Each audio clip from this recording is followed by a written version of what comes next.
I'm the Speed Lord. Oh, yeah!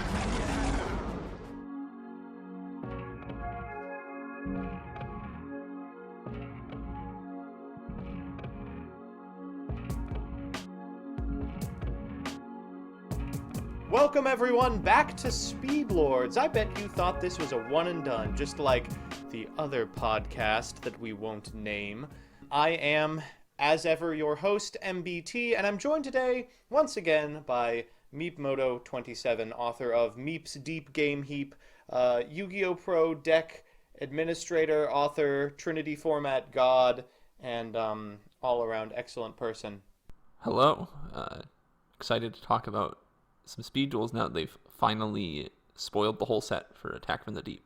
Well, almost all the whole set. We don't know the skill cards, and I expect we'll see like a Mako Tsunami. If you control a water monster, you win the game skill. If you control a water monster, your dad finally comes home. Yeah. If you control one water monster, that girl that you really liked in middle school finally gives you a call, and you can talk to her about Levia Dragon Neo Dedulus for 2 hours. So, the first thing we're going to start out with, though, is not the cards that were released in Attack from the Deep. It is something much more important. It is apology to you, dear viewers. If you listened to our last video, we were intensely critical of people's takes on the metagame and released a metagame that, while correct in some aspects, was exceptionally wrong in others. Yeah. So, to be clear, we said that Blue Eyes wasn't the best deck. Which at the time was true. And that was largely informed by the starter deck meta. As we've seen the Arena of Lost Souls meta come and go, it's really proven not to be true. I think we still believe that Blue Eyes probably is the best deck at this point. I will not walk back the earlier statement. In starter deck meta, Blue Eyes was far and away not the best strategy, but we really did not correctly evaluate how prevalent Twister would be and how devastating main decking it was for tribal and tribal style decks. Yeah, because basically the key of tribal synergy is that you get to draw a bunch of cards, but to actually kill anything you have to use multi-card combos, and all of those multi-card combos are outed by Twister. So you end up getting 2 for 1 by your opponent's Twister and losing the game as a result. Yeah, like drawing 3 cards is great, but if your opponent gets to activate Twister and eat your Swordswoman and your Village, or like your Swordswoman and your Amazoness Heirloom, that's just about as bad, and then you're playing a deck full of nothing while they're playing a deck with Tyrant Dragon in it. Just to be clear, that's Blue Eyes at the top of the food chain, and Tribal still in tier 1 because it's still honestly the deck to beat. It's the reason why everyone's running Twister, because Twister is useless against Dragoncaller. It's the second best deck, but it's still tier 1. It's still, I would say, overall better than the decks below it. And importantly, there's been a rise of like reasonable mid-range guy type decks, just like Donkuses and Battle Traps. And since those all play very similarly to Tribal Synergy, they're all kind of competing for the same portion of the metagame. If those other decks weren't, around, it's very possible that Tribal would still be represented extremely high. Because if those decks aren't around, Twister gets worse, suddenly people are cutting Twister, and suddenly Tribal wins more. It's cyclical, but the portion of the cycle we're at now is that Tribal kind of sucks. Yeah, so below Blue Eyes and Tribal, you have sort of in this middle zone, Relinquished and Gravekeepers. They're kind of hard to evaluate. Definitely our concept of Gravekeepers was almost certainly influenced by my idiotic notion that they were going to be a Turbo Vanity's Emptiness deck, which is sweet, by the way. That's not the case. They just play 1900 attack monsters, and that's pretty good. Gravekeeper is also probably the best candidate for the deck that can play... Oh god, here we go. Mizikure. Michizure. Michizure. And, as a result, can occasionally steal games off of Blue Eyes, which is something that decks below it can't really boast. Yeah, and I think, once again, our previous evaluation of Gravekeepers was really formed by that starter deck meta, because in that meta, I think turboing out Tombs was more reasonable because there was sort of this perception that Blue Eyes was the best deck. And coming from that, Tooms is actually pretty good because while it's up, Blue Eyes can't do anything right. It's interesting that as it sort of shifted to the new set, people realized, oh, wait, Tribal was the best, and then everybody shifted their decks accordingly to beat Tribal. Yeah. Relinquished is hard to evaluate. We've placed it above Gravekeeper, but below Tribal. But it could also secretly be the best deck. It is the deck I think has the best matchup spread of any of the strategies. It has the ability to take on Blue Eyes just by virtue of Relinquish being an incredibly powerful card and being able to activate its effect repeatedly if you're main decking Twister. And it's main decking Twister, so you're able to walk over Amazonas pretty frequently as well. Yeah, and I think the main thing dragging Relinquish down so far has been that, one, there's really not been anywhere near as optimal of a build floating around for it as there has been for things like Tribal or Caller or Gravekeepers. And also the deck is actually quite difficult to play comparatively in the actual in-game technical play, just because unlike Tribal or Blue Eyes, you don't just get a bunch of free cards for no real skill. You actually have to play through the advantage states to win. Yeah, the deck is actually it mounts literally no offensive pressure, and there are multiple like matchups that you'll meet frequently in which your game plan is to deck them. And figuring out how to like do that in a consistent manner that doesn't, look like you're an idiot is exceptionally difficult. It is far and away the hardest deck to play. Sort of past that are those somewhat large dude decks that we talked about earlier. So that's pure Harpies, pure Amazons, and the Decayed Commander deck. All of these decks sort of have the advantage of they don't draw as many cards as Tribal, but they can make a beater that's bigger more consistently than Tribal can, so they end up being able to win that match, but they draw into their Twisters soon enough. Yeah, like we've got Harpies who have access to Harpies Hunting Ground, which is, of course, an incredibly powerful card.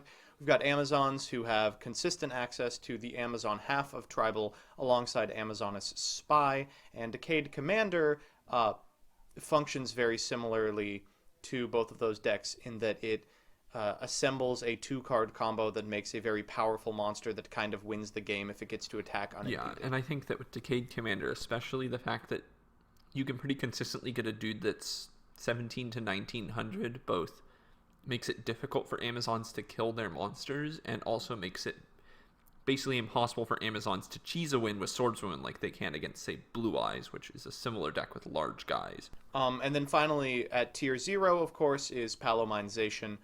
Best deck in the format by miles. Yeah, there's just nothing that can possibly compete with Joey. The second your opponent puts Joey down on the mat, you should probably just scoop. Well, you should check first, because if they're playing Last Gamble, then they're probably going to lose. If they're playing Palomine, just leave. Leave the whole building. Burn it down. There's nothing for you there. So that's that. I think that more accurately reflects the state of the metagame at the current point, but that metagame is about to shift very radically because of the release of Speed Duel Attack from the Deep, the second in what we hope will be a long series of booster packs. Yeah, I mean, we do already have a third booster pack confirmed for sometime this summer. They seem to be coming out at a rate of every, 2-ish to 3 months. Something like that, I think. I don't know where the B is coming from in this set name, but I find it hilarious that the set acronym for this one is SBAD. It's bad. What? It's SBAD. That is bad. It's bad, dog. I don't understand that at all. Let's just start looking through this list and talking about some of the cards in it, because there's a lot of really big changes in this list. I think Arena of Lost Souls introduced a couple of really important techs, but this introduces a lot of really game-changing stuff to the meta for sure. Yeah, like for what it's worth, Arena was a big deal and probably added 4 cards to the playable card pool. This will not be the case for this set. There's a ton of good stuff in here. Yeah, we're looking at probably somewhere in the double-digit range at least. Well, not at least. Obviously, there's not 3 digits of cards, but we're looking at 10-plus cards that will be added to the metagame at competitive levels. It's entirely possible. Hundreds of cards will be playable eventually. Worldwide. Eventually. Yeah. So we don't know any of the skills is the disclaimer. There will probably be a Mako skill that's put in Umi. Yeah, I believe there's 5 skills, 3 of which are for Mako, 1 is for Kaiba, and I do not recall who the last one is. And we can assume, as you just said, It's that for Joey, actually. Joey, okay, yeah. So we can assume that one of them is, puts Umi in play. Who knows what any of the other ones do? And clearly, you're not even going to play the Joey one when you could just play Palamization. That's true. So let's get to start off with what I think both think is the most interesting card in this set for sure. A card ready for intercepting. Oh, word. This one was actually pointed out by someone on the Discord to me. They said, oh, this card's insane. And I said, no, it's not. This card's miserable. It's actually incredible. This card is absolutely bonkers. So just as an update, because if you were like me, you didn't know what this card did before, probably right now. So what it reads is, target one warrior or spellcaster type monster on the field. Change that target to face down defense position, and this is on a normal trap. So worth noting that firstly, it sucks in a vacuum. It's a very narrow hate card that does very little to almost anything relevant. But if you consider that it exists in the context of a format with exactly 3 types of playable monsters, warriors, spellcasters, and dragons, suddenly it gets a lot better. Especially when you consider that the deck that runs dragons relies on having a spellcaster to actually summon any of those dragons. So this is hilarious, by the way. Not only does it, of course, Book of Moon, Amazoness Swordswoman, pops equip spells, prevents cheese victories. It also negates the effect of Flute of Summoning Dragon. Now, the reason for this is because Flute of Summoning Dragon has a really painful wording there, where it says it's a very, 1999 wording. Yeah. Lord of D has to be face up on the field when Flute of Summoning Dragon both activates and resolves. See, it's not a condition. Basically, every other card has an activation requirement. Right? If they made Flute of Summoning Dragon in 2019, you would just have to control Lord of D when you place Flute of Summoning Dragon on the field. And if they get rid of it, it doesn't matter. That's not the case because Flute of Summoning Dragon was basically one of the first cards ever printed in Yu-Gi-Oh! It makes sense logistically. Like if you're playing a sweet flute solo and they, shoot you halfway through, you're not going to get a standing ovation. I mean, that's true, yeah. So the short of it is this card beats basically everything that's meta. I think all the Gravekeepers are like spellcasters and warriors. Yeah, they're all spellcasters. Lord of D is a spellcaster. Relinquished is a spellcaster. Lord of D is a spellcaster. All the Amazons are warriors. So, particularly for Relinquished, this is relevant because you get to do some really good GOAT format type shenanigans with it. If you recall, GOAT format, a big thing in that was you'd summon Thousand Eyes Restrict and you would use Tsukuyomi to flip Thousand Eyes Restrict down so that you could then flip it back up and steal another monster. The same thing applies here. So if you're ready for intercepting is dead in a given matchup and you're playing Relinquished, you can just use it to flip your own Relinquish back down and flip it back up to use its effect again. I would certainly say this is going to see what we expected Twister levels of play were going to look like. I expected at least a couple of copies in almost every sideboard, if not main.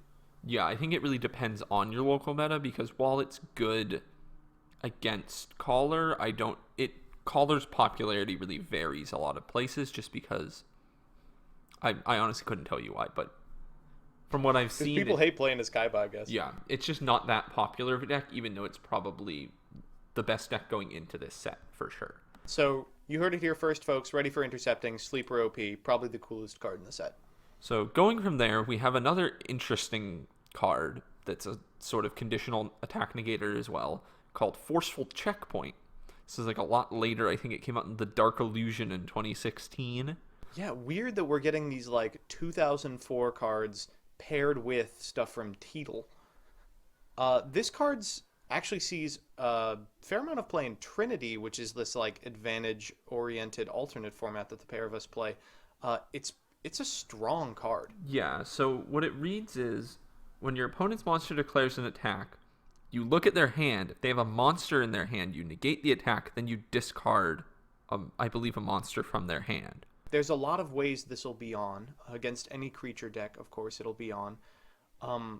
But even stuff like Sphere Karibo keeps it perpetually alive. Yeah, I think that While Sphere Karibo was a bit threatened by Amazon's Chainmaster, this really does threaten Sphere Karibo and makes it really risky for you to be running Sphere Karibo over the ever-growing number of other attack negation options that are out there.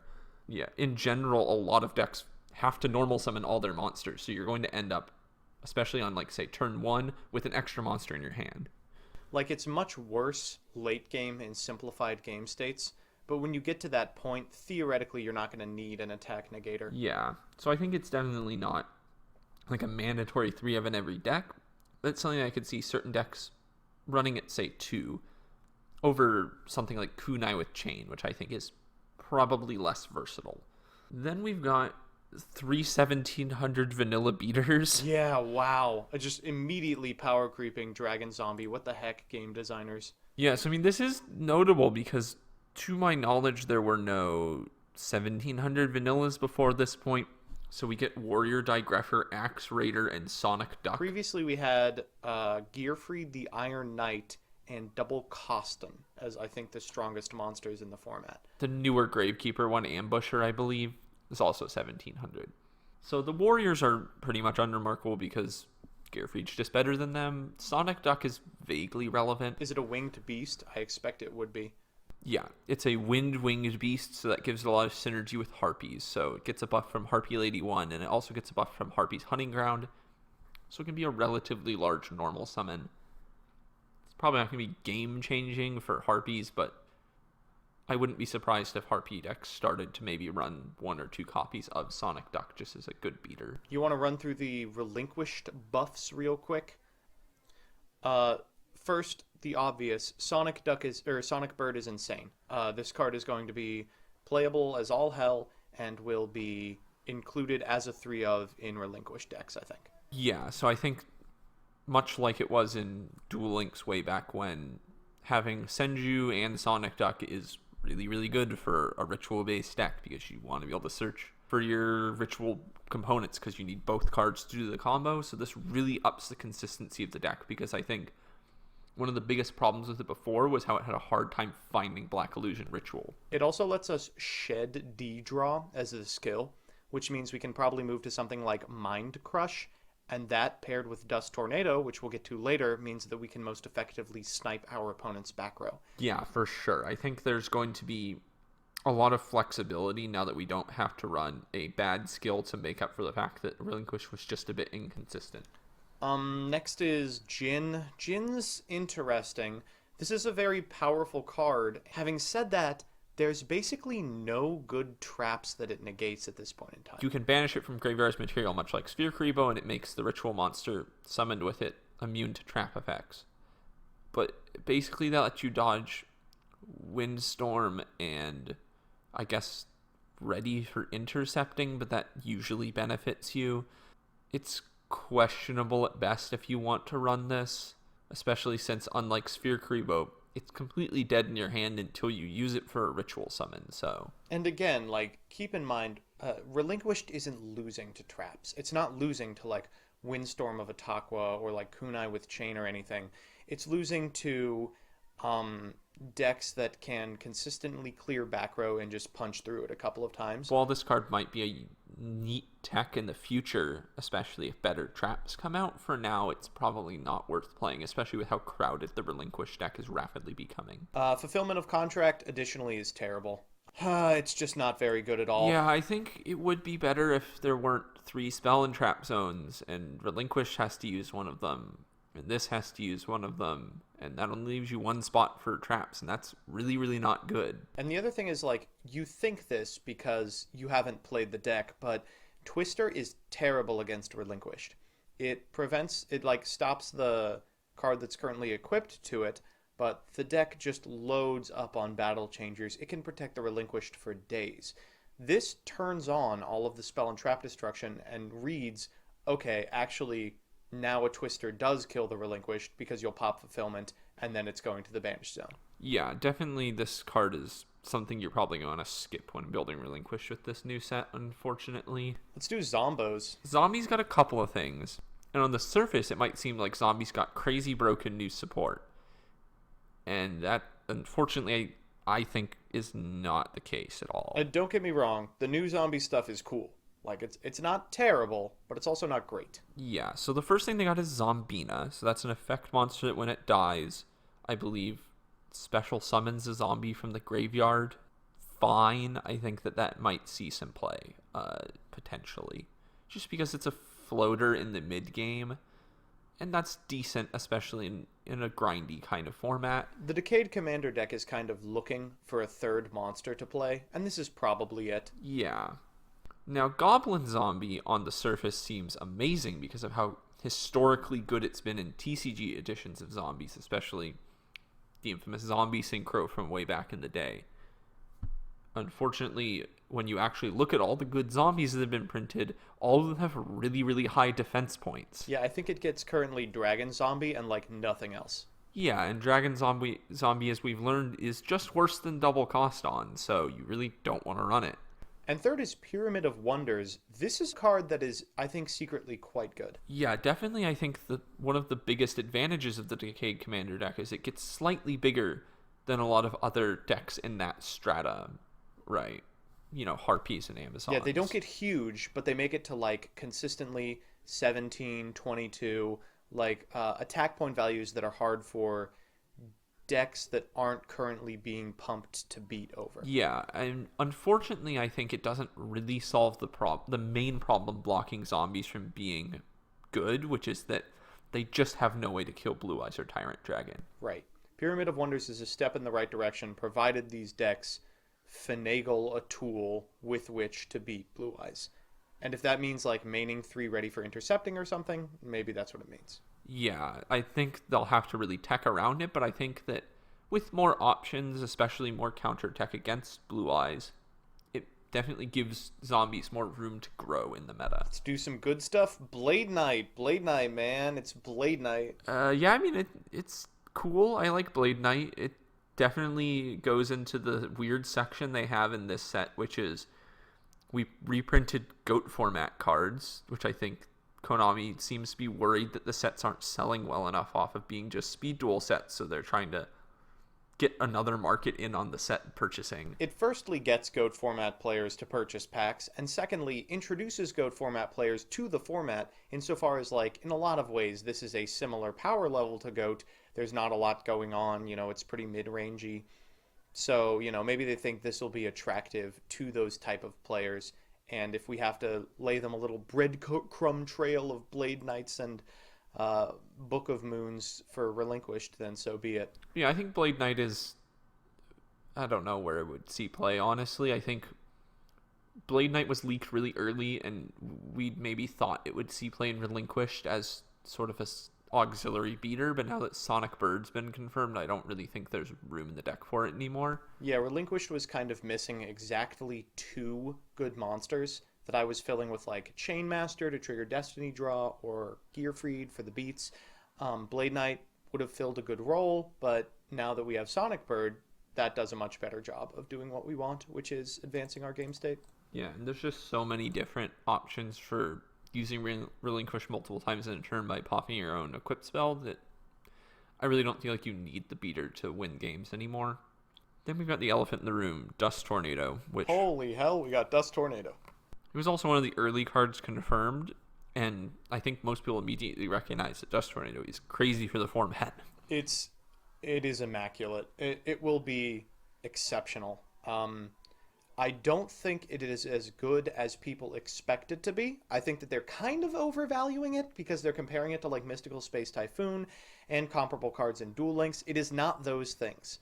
There is a delay, and that delay can be devastating, especially, you know, if you're up against, like, a swordswoman that's about to eat your remaining Blue Eyes or something.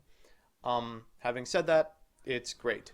Yeah, I think definitely a deck like Dragoncaller is probably the least able to leverage it because it's sort of a fast deck, but even Dragoncaller I think would maybe side Dust Tornado given that a lot of the builds are slower with things like Blue Dragon Summoner, so they're waiting a turn.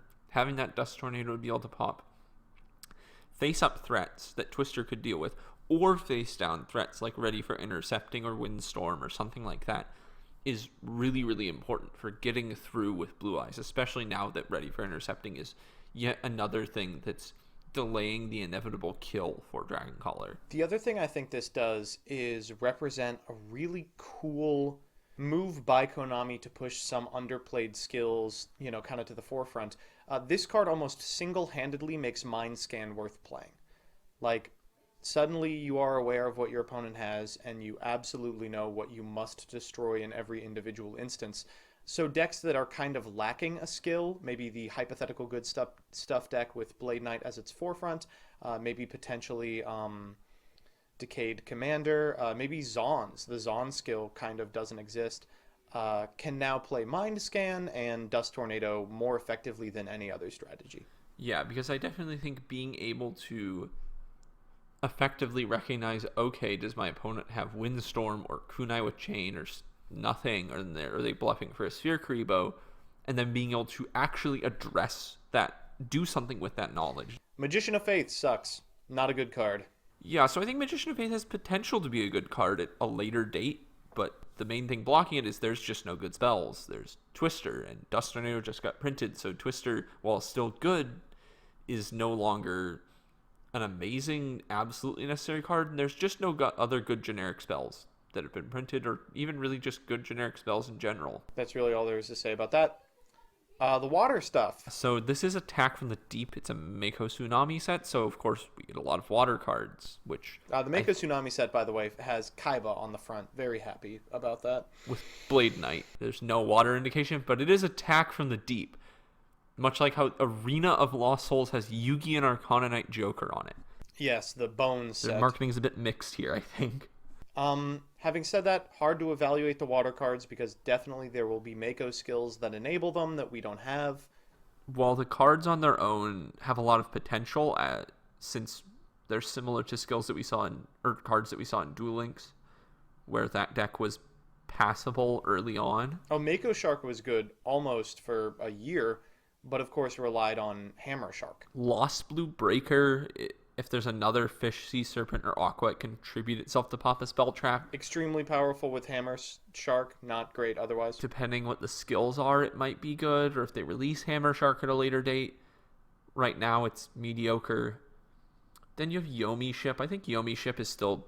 Yomi Ship's going to be actually good. Yeah, Monster Destruction is just rare. It's not... There's really no Monster Destruction that isn't really terrible like Michizure. I could imagine boarding this against Dragon Caller any day. Yeah, I think that in a theoretical good stuff kind of deck, the fact that Yomi Ship and Blade Knight both exist would be a lot of what makes that work at all. Big wave, small wave, that's hard to evaluate, obviously. Yeah, I think we really need both more water monsters in future sets as well as what the skills are before we can really evaluate how good that effect is. Of course, the card that they have for it right now is Levia Dragon Daedalus, right? Yeah. And I mean, we can pretty much by default assume that there's going to be a skill that starts you with Umi, so there's at least that for Daedalus. I don't know if that's enough to actually push it forward to being good. I'm going to take the opposite opinion on this. I think Daedalus is going to be incredible. I think it is very, very likely, even if a skill doesn't enable it particularly well, that there will be a deck focused on turboing this out, activating the effect, and just winning the game from that position. It feels kind of like Palominization, except the card actually does something. Yeah, I think right now there's not really anything good to float off a big wave, small wave, but if you can manage to get that combo off into Daedalus, you're probably going to win, right? There's just not a whole lot that other decks can do about it, mainly because Daedalus has 2,600 attack. I mean, it's got 1,500 defense, which is really unfortunate because something like, say, Windstorm can get changed to its destruction effect, and then it's in defense, they can just kill it on the next turn, and your whole play is gone. That's true, but theoretically you should have other stuff in your hand. Like, well, we'll see. There's Moray of Greed in this set as well, which is a fine card, but not fantastic in a format where you're unlikely to have 2 waters in your hand. Yeah, I think the 2 water requirement is definitely really rough in speed duels.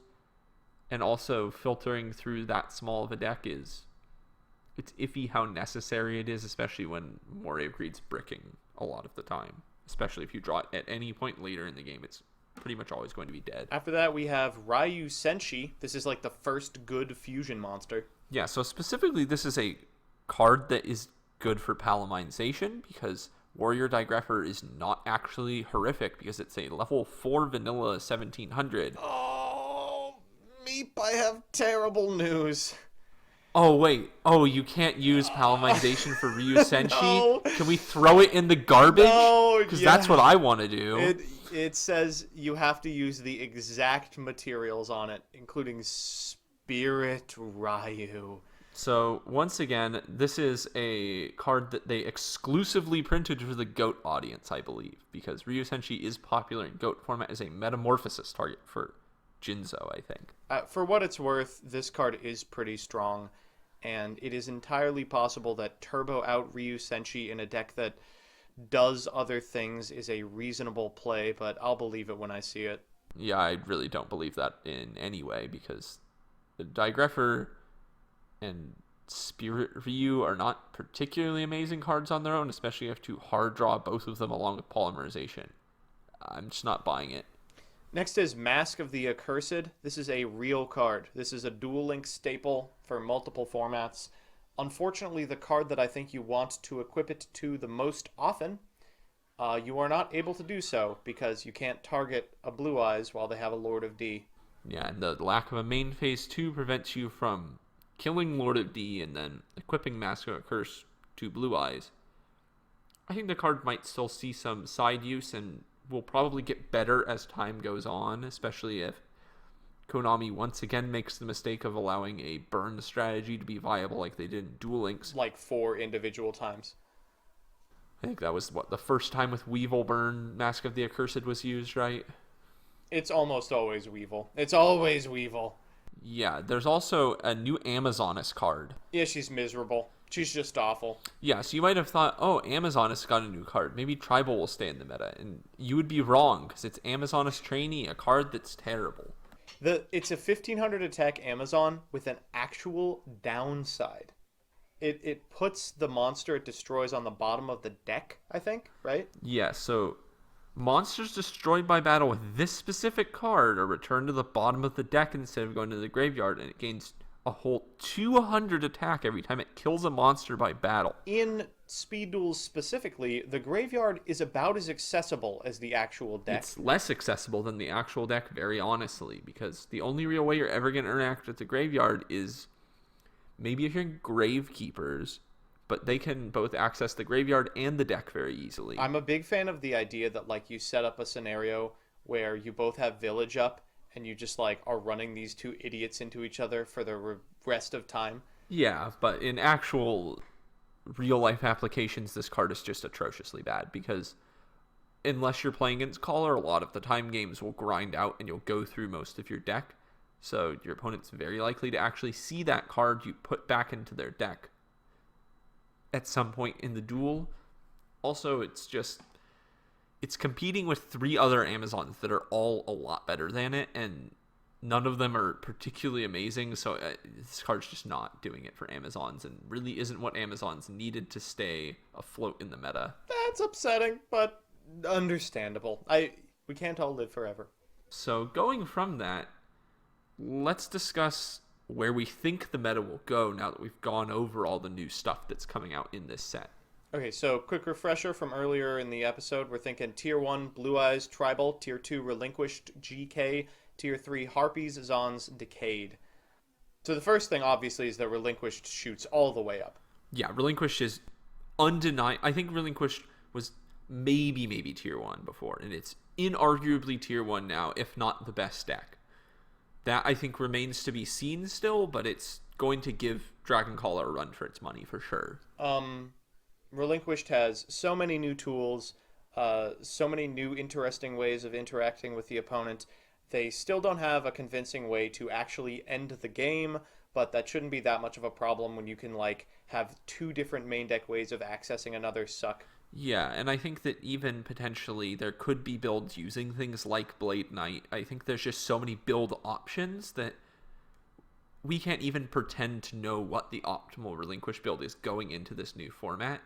And I think that potential for such a strong Relinquished build when it already is so strong just on paper by doing sort of Path of Least Resistance by adding just Sonic Birds is really promising for the deck being at the top of the meta. I also think Blue Eyes is a pretty big winner from this. A lot of the new tools that have been released in this set deal with, popping spells and traps and being more efficient than previous cards at doing so, something that Blue Eyes does not care about even a little bit. Yeah, so I think that Dust Tornado really helps Blue Eyes a lot because it helps them wipe out the most dangerous back row to them, things like Windstorm or Ready for Intercepting. But Ready for Intercepting is out, so that is a generic out sort of to Blue Eyes. It is going to force it to play differently. I don't want to say it's going to force it to play fair, but it's possible that now you want to be able to, play a couple of copies of Flute of Summoning Dragon, or have like a Dust Tornado set before you want to go off, or maybe you start main decking Typhoon, or maybe the card is terrible and no one main decks it and you don't play with any fear of it whatsoever. Yeah, I think that it'll really depend, but I think that Dragoncaller is the big winner in that this new set, other than the Ready for Intercepting and the Relinquished support, didn't really release any actual generic tools that help you beat Blue Eyes. There's still no good, efficient out for getting past 2 huge dragons, right? I think there's a lot of ways to answer 1 huge dragon or just Lord of D, but not the whole board. Keep in mind that every deck outside of Tier 1 has immense trouble dealing with this deck. Like, Relinquish has to engineer a scenario where over the course of a couple turns they're able to suck up Lord of D, then suck up a Blue Eyes, then suck up a Tyrant Dragon. Gravekeepers has to main deck Array, Harpies, Zons, both have to finagle scenarios where they're able to not get twistered to death, and I don't know what Decade does. Decade just doesn't do anything. But going into Tier 2, I think Decade is potentially in Tier 2 now, because while it still really doesn't have an answer to Dragoncaller, it really does have an answer to a lot of other things by merit of being an efficient monster engine and now being bigger than everything else because of Pyramid of Wonders. I will go one step farther and say that I think that Decade Commander now does have a game plan against Blue Eyes. I do think it's Mizukure, and that's not particularly exciting. But with Zombina, I think there is a much better argument for playing that card. Like, you do have to engineer a scenario where you're able to clear Lord of D, so you can actually target a Blue Eyes, but I don't think that's too big of an ask. Yeah, especially since the deck is really efficient at beating things that aren't huge dragons. Anything medium-sized, Decade Commander has no trouble beating past it. So I do think that puts it solidly in Tier 2, along with Tribal, which I think definitely drops into Tier 2 at this point. Yeah. It's hard to get a read on Gravekeeper, but I think it is likely to also feel pretty good about this set. The prevalence of stuff like Dust Tornado will, of course, hurt Necro Valley, but we were already maining Twin Twister, and they already have a card that resets Necro Valley, and it doesn't even matter if you destroy Necro Valley, because it doesn't actually do a whole lot. Yeah, I do think that Dust Tornado being able to pop set cards does actually hurt Gravekeepers a lot, because a lot of what they rely on is their set battle traps to bring them through. So being able to more efficiently eliminate those threats ahead of time is, I think, bad news for Gravekeepers. They also really didn't get any new tools in this set. I agree, but I think if there is a single deck for which the speed of Dust Tornado matters, it's Gravekeepers. Like, the fact that you have to set it and then activate it the next turn doesn't matter for a ton of decks, but Gravekeeper is probably the best deck in the format at mounting offensive mid-range pressure.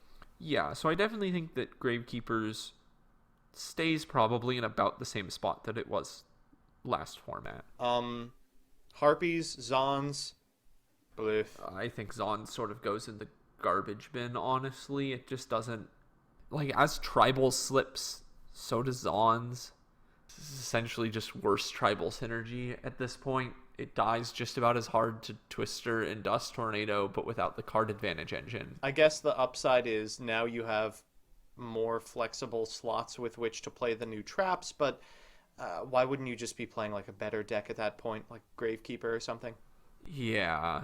Harpies, I think, are a little better. Harpies, at the very least, does something innovative. It does Yeah, I something think unique. the fact that they can tech Sonic Duck, the Sonic Duck attack points, I think might matter against, say, Decayed Commander if that deck gets more popular, because Sonic Duck being able to reliably become 2200 compared to Decayed Commander, where a lot of times their upper watermark is around 2100, is relevant. And again, if Decayed Commander becomes exceptionally strong, Harpy's Hunting Ground is quite good against it. Yeah, so I think that it has a high potential to stay in Tier 3 or even move into low Tier 2, depending how the format shakes out, but much like Decayed, but much worse, it really has no game plan against Blue Eyes at all. And then, of course, it's almost impossible now, but if you had to make a judgment for water, where do you think you'd put it? I have no idea without the skills. I mean, I think it's probably going to be minimally Tier 2, could be theoretically Tier 1, depending how easy it is to execute Big Wave, Small Wave into Levia Dragon Daedalus. The issue, I think, is going to be there's going to be a bad skill for Mako, of course. Like, for everyone so far, there's been at least one skill that is unplayably bad. I think one of the skills is going to be put Umi on your side of the field. So really, I think we're only arguing about a single skill that we haven't seen. And for the Daedalus deck specifically, I can't think of what that skill would be that would make it better than put Umi on your side of the field. Well, the Daedalus skill has to be Umi because they didn't Exactly. put Umi in the set. So the Right. only way you're getting Umi on the field is through the skill. So as a result, I do think it's possible to make a judgment about the Daedalus deck. And I would probably put that at Tier 3. A very Palamization type of, well, we're going to go for it, and if we lose in the process, that's just what happens. Yeah, I mean, I think there's an argument that it could maybe float into Tier 2. Because I think it's one of the few decks that theoretically has an actual out to the Blue Eyes board, because Big Wave, Small Wave into Daedalus wipes their board, and they don't really run as many battle traps to chain to that. So it could be useful. There is this little card called Champion's Vigilance. There is that card, but they don't always have Champion's Vigilance, just most of the time. I would say certainly it's going to depend on what traps end up being run. If Blue Eyes is shaving Champ Vig, if decks are main decking ready for intercepting, if you're seeing a lot less Twisters and a lot more Dust Tornadoes, man, not even then. Popping Umi is so strong against this deck. Jesus. Yeah, I think definitely the existence of Twister and Dust Tornado being so popular, you're right, probably does push it into Tier 3, because even if you do your huge play, you Big Wave, Small Wave, you get out Daedalus, in the summon response window, they just chain Twister or Dust Tornado and you lose the game. Pretty much. Because then all you're left with is a 2600 beater, which loses the collar and doesn't put in enough pressure probably to beat any deck with a lot of traps. So I think that's about that in terms of the metagame. So I guess we can move on to reading bad speed duel comments from YouTube. Hey, they're not all bad. Not every one of them is Interesting bad. speed duel comments from YouTube exclusively, right? We're not tapping into that Reddit well today. No, it's rough. And, last time that we did it, it was just a bunch of people complaining about Blue Eyes. And, I can understand that complaint, but think harder, friends. This time, looking at speed duel content across YouTube and across Reddit, people are much more welcoming of the idea, which is a fantastic sign. We're finally getting representation at Konami events. People enjoy the format. There's content being produced. But at the same time, you can't please everyone. Our first comment comes from Yusei the Synchro Hero. You always like to see cosplayers in comment sections. It says, just buy singles, and then a little carrot. Sees the price of Sphere Kuroibo. It's an odd misspelling. Rest in peace. That's fair.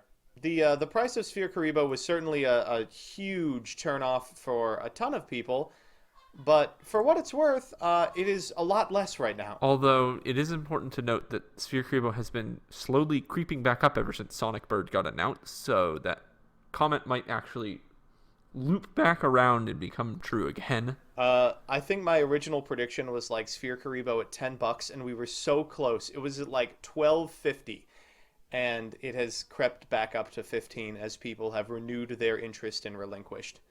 Having said that, very possible that Sphere Karibo is not the best option for your deck, especially with the Forceful Interception now creeping the edges of playability. Yeah, I think that it's absolutely staple for Relinquished decks, but not necessarily for other decks when there's so many other attack stopper options that are almost as good or potentially better depending on the situation. Our second comment comes from I'm going to mess this name up, so I won't say it. Tamaki Kakashi Asakura Suo, which is, I believe, 4 different anime characters' names, all in one name. That's actually all 4 Hokage, if you're familiar with Boruto. Except for Boruto's dad, he has been snubbed in this YouTube user's name. Do you want to do this one? Okay, so to allure old players, make a free app that is slow and with the first wave format of Yu-Gi-Oh! Make it bloom and add a competitive element. See it grow, but that isn't enough. Right, Konami? Go ahead and release the physical version of the online game based on the physical game, but that's not all. Print all the cards that are the same as the first physical game, and make the game only be playable by the newer physical cards. For fuck's sake, Konami, Duel Links has its own audience, and it was doing well. Why get so greedy and make such a bullshit product? The sad part is people are going to buy this shit. Yeah, we're going to have to bleep out the end of that. Ad-friendly, friends. I hate this comment. It's hard to put into words. I mean, I think Tamaki Kakashi and Sakura Suo already put it into enough words for us. Yeah, this is like a master's thesis on why Duel Links sucks.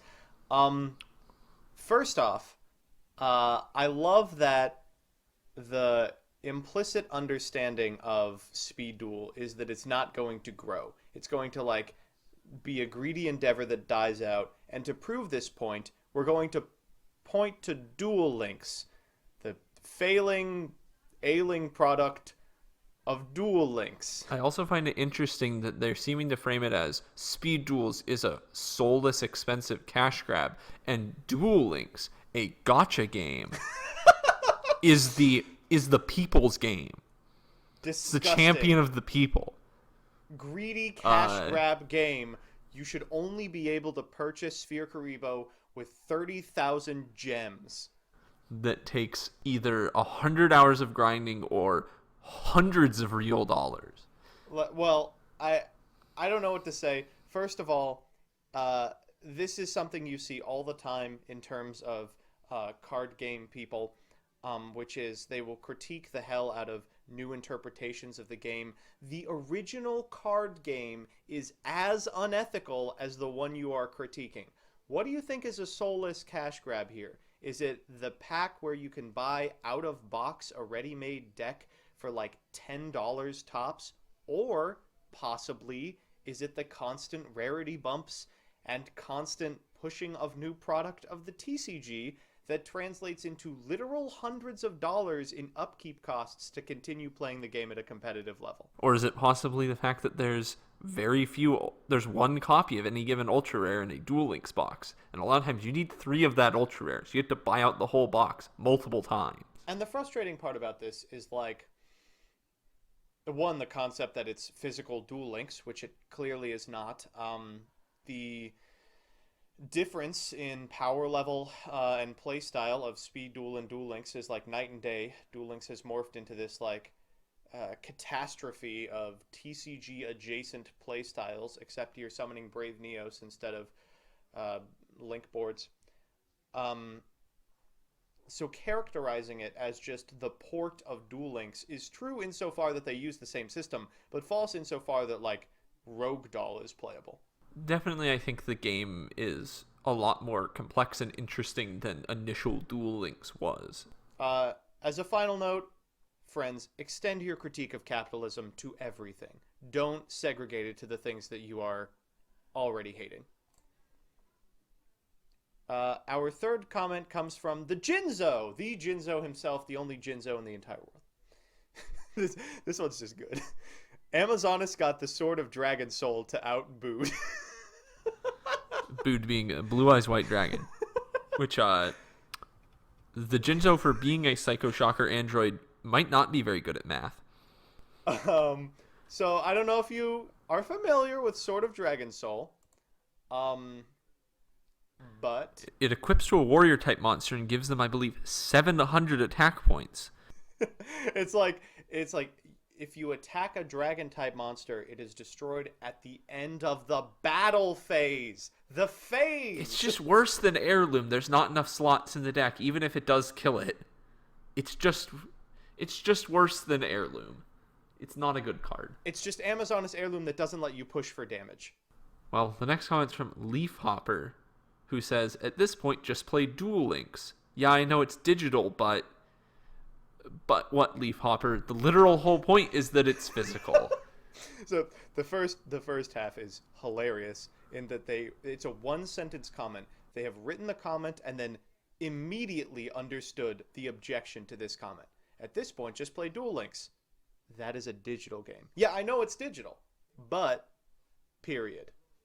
Yeah, this game is for people who don't want to spend hundreds of dollars on the startup cost for Duel Links or don't like the style of gameplay Duel Links provides, which is markedly different than speed dueling. Or maybe they just want to be able to play physically with their friends in real life. There's definitely an argument to be made for handling physical cards as an appeal for a lot of people, I think. That implies that Yu-Gi-Oh players have friends, which may not be the case.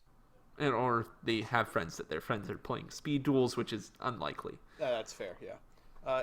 Friends, if your friends aren't playing speed duels, buy them a speed duel deck. Caller is the best deck in the format, and it's like $10.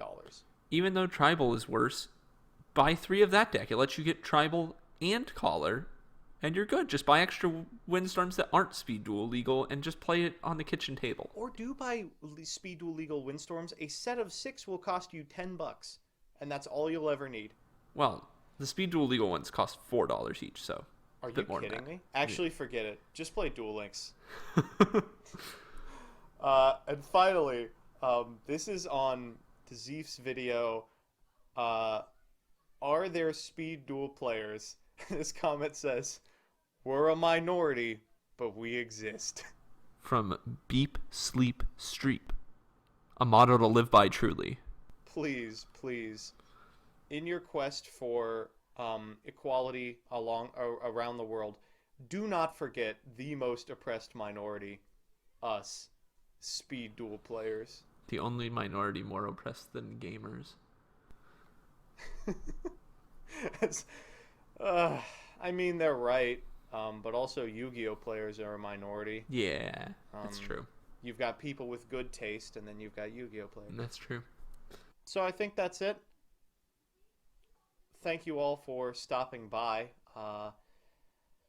We will return with another episode of Speed Lords when there's more content to talk about. I look forward to, in the coming months, hopefully seeing more events like the ones that Konami is already running, dedicated to speed dueling and the speed duel experience outside of like YCSs and nationals and stuff.